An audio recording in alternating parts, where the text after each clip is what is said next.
It's a great honor to speak at this multipolarity forum. And why multipolarity is so important? I think because its opposite, unipolarity, is immoral, unjust, and outdated. Under this unipolarity, virtually everything, from dollars to trade, to computer chips, to other technologies, to climate change, you name it, all can be weaponized. And sanctions, missiles, and color revolutions are the norms and used routinely at will, causing wars, deaths, havocs, and untold human sufferings for millions upon millions of the people.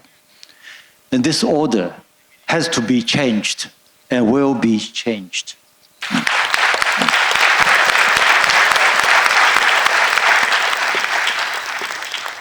And with the rise of China, Russia, the expanding BRICS and other members of the global South and the global East, a multipolar world order is emerging fast.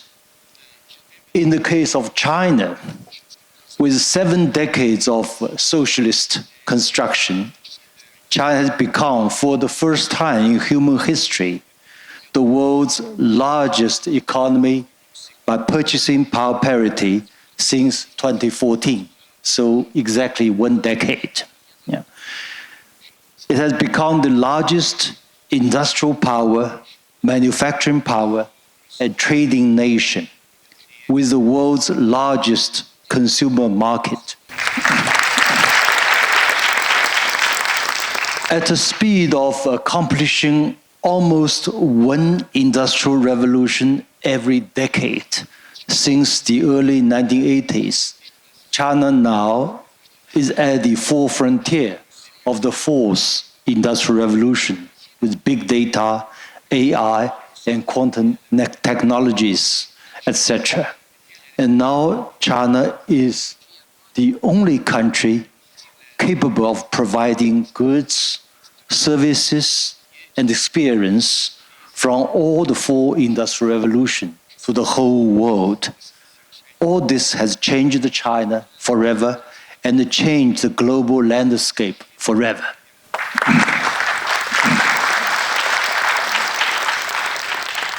It is in this context China launched the Belt and Road Initiative 11 years ago. Now, with over 150 countries participating in thousands of projects based on the Chinese idea of discussing together, building together, and benefiting together. And this is a very advanced idea for human society and for the new multipolar world order. And BRI has now become the largest common good and platform for international cooperation in human history. Indeed, this is laying a very good foundation for the emerging new world order. As a full-fledged independent pole, China is also a civilizational state with full sovereignty, powerful defense capability, immense economic, technological, and cultural and intellectual power. We believe in the motto of unite and prosper, rather than the Western model of divide and rule. We reject that categorically. We embrace a shared future for mankind. As contrast to America's, if you are not at the table, you are on the menu. Likewise, despite some controversies over the Ukraine conflict, Russia's determined objective and resolve to change the unipolar world order is widely appreciated and supported by the world majority. As a result, yes, it's true, Russia is isolated by the West, but the West is isolated by the West. That's important.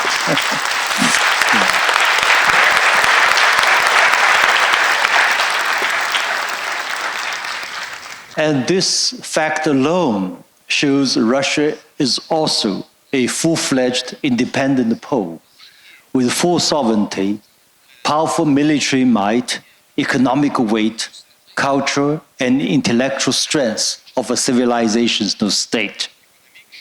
Many new poles have emerged, not only China and Russia, but also India, Brazil, Iran, Turkey, and others, plus the expanding members of the BRICS and the global South and East.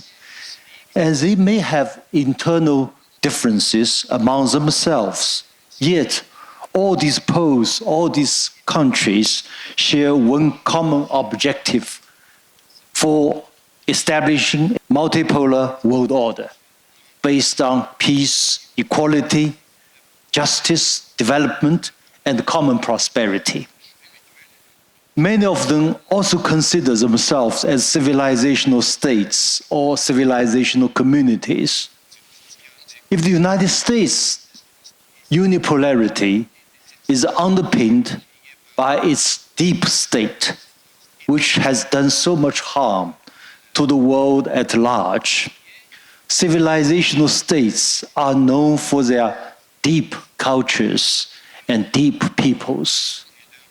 They all cherish their own moral standards and civilizational roots and reject categorically the Western moral lecturing or imposition of its will on them.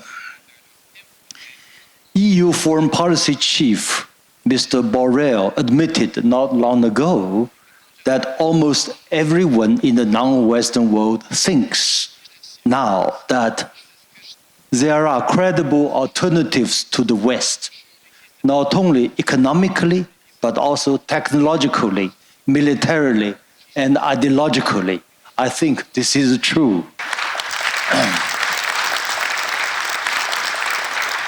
And with immense material weight or hard power and enormous intellectual power or soft power on the part of the world majority, this shift towards a multipolar world order has become an irresistible trend of history. Let's celebrate this. And promote it for a better and more humane world to come. And finally, let me express my sincere thanks on behalf of all the Chinese participants and other participants as well for our host, Russian host, and for holding this grand forum and for your gracious hospitality. We wish the forum a great success. Thank you very much. Thank you very much. Thank you very much, Dr. Chang Weiwei.